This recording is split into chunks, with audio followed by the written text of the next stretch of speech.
A religião exerce um papel significativo na vida de milhões de pessoas ao redor do mundo. Ela pode oferecer conforto espiritual, senso de pertencimento e direção moral. No entanto, também é verdade que, em alguns contextos, a fé pode ser manipulada e usada como instrumento de controle. Isso ocorre especialmente em situações onde líderes carismáticos se aproveitam da autoridade que lhes é conferida para exercer influência psicológica profunda sobre seus seguidores. Uma das principais ferramentas utilizadas por esses líderes é a lavagem cerebral, que permite impor ideias e comportamentos através da repetição, isolamento e exploração emocional. Muitas vezes, essas figuras não possuem preparo adequado e atuam de forma a manipular profundamente pessoas vulneráveis, gerando dependência psicológica e submissão total.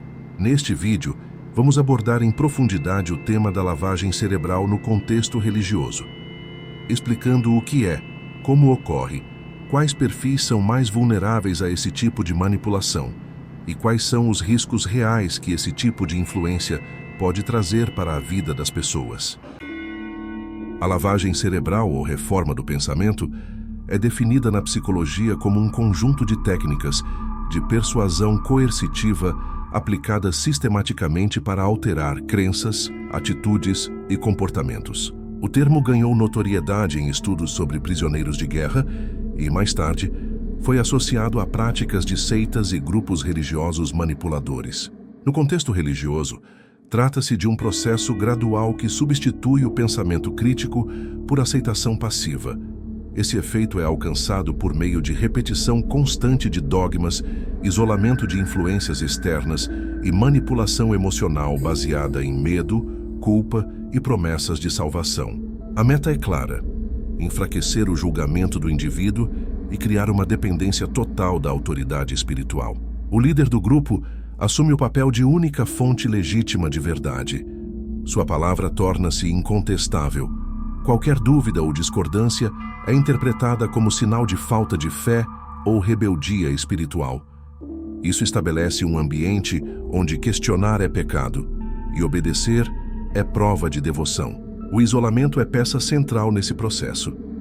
Afastar os fiéis de familiares, amigos ou informações que possam contradizer a doutrina fortalece o controle sobre eles. E o medo de ser excluído também funciona como ferramenta de coerção. Quem discorda ou critica o líder é rapidamente desacreditado e os demais membros são induzidos a se afastar dessa pessoa. O grupo manipulado passa a isolar quem questiona, reforçando a ideia de que só há segurança dentro da comunidade e obediência absoluta à liderança. A manipulação emocional vai além da crença.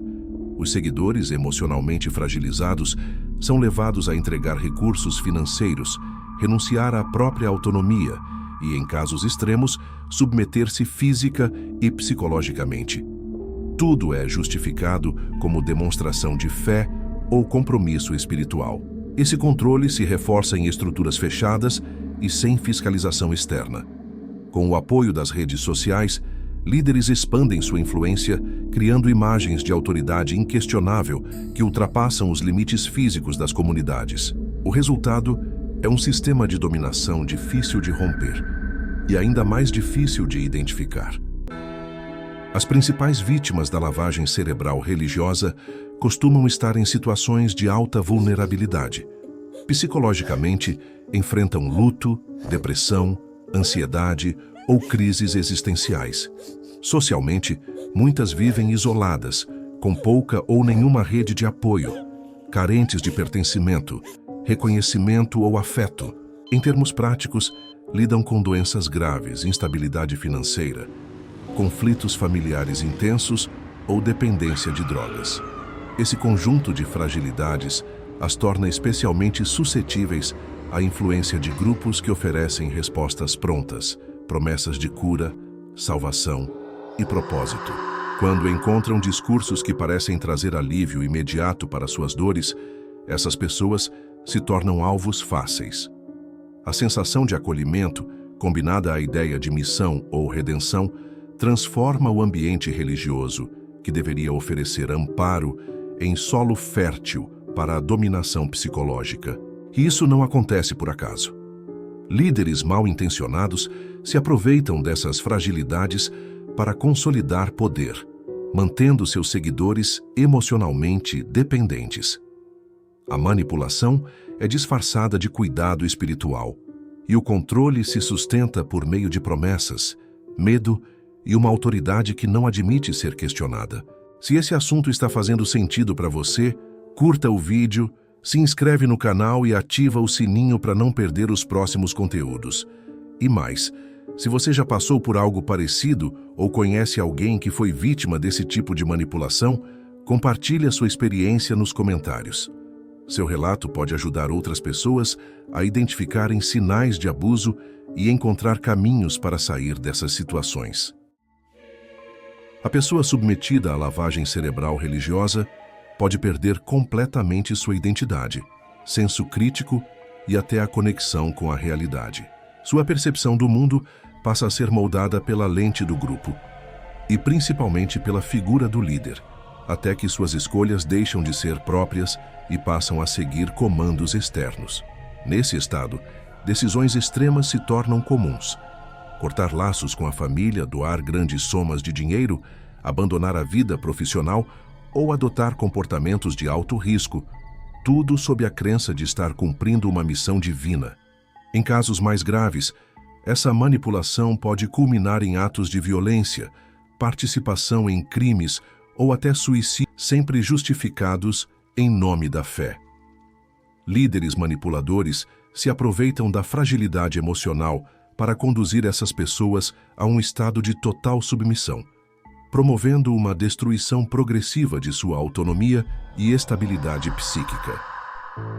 No Brasil, há casos alarmantes e cada vez mais comuns de líderes religiosos que prometem curas milagrosas para doenças graves, como câncer ou até a ressurreição de entes queridos. Essas promessas, feitas a pessoas emocionalmente fragilizadas, criam falsas esperanças e alimentam expectativas irreais. Esses líderes se aproveitam da dor e do desespero para obter vantagens pessoais.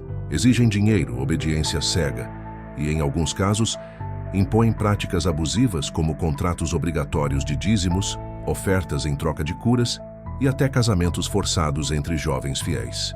Além disso, há relatos de práticas ainda mais graves sendo justificadas como manifestações de fé.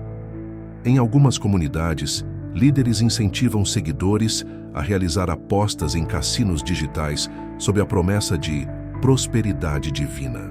Também é comum a venda de objetos supostamente sagrados, como águas, óleos ou peças de roupa, que seriam instrumentos de cura ou libertação espiritual. Esse tipo de abuso também se manifesta em práticas como o incentivo ao casamento precoce, seguido da pressão para formar famílias e ter filhos desde cedo. É uma estratégia que perpetua um ciclo fechado de doutrinação, dificultando qualquer forma de questionamento. A fé é instrumentalizada para manter os membros presos a estruturas que exigem obediência, reprodução e permanência no grupo. Em situações mais extremas, fiéis são levados a submeter-se a abusos físicos ou sexuais, apresentados como rituais de purificação ou provas de fé. A manipulação é tamanha que, muitas vezes, a vítima acredita estar agradando a Deus ou cumprindo uma missão espiritual ao aceitar esses abusos. A manipulação, muitas vezes sutil e gradual, se apresenta como orientação espiritual. Mas, na prática, é um mecanismo de dominação que explora justamente quem mais precisa de acolhimento e proteção. São histórias que raramente ganham os noticiários, mas que se repetem em templos e igrejas pelo país com frequência assustadora. Revelam como a fé, quando usada de forma distorcida, pode levar pessoas a atitudes extremas sob influência de líderes manipuladores. Em vez de oferecer acolhimento e orientação, a fé tem sido instrumentalizada como mecanismo de opressão, gerando lucros às custas da dor alheia. Transformada em instrumento de exploração, ela mantém vítimas presas a um sistema que lucra com sua vulnerabilidade emocional, física e financeira.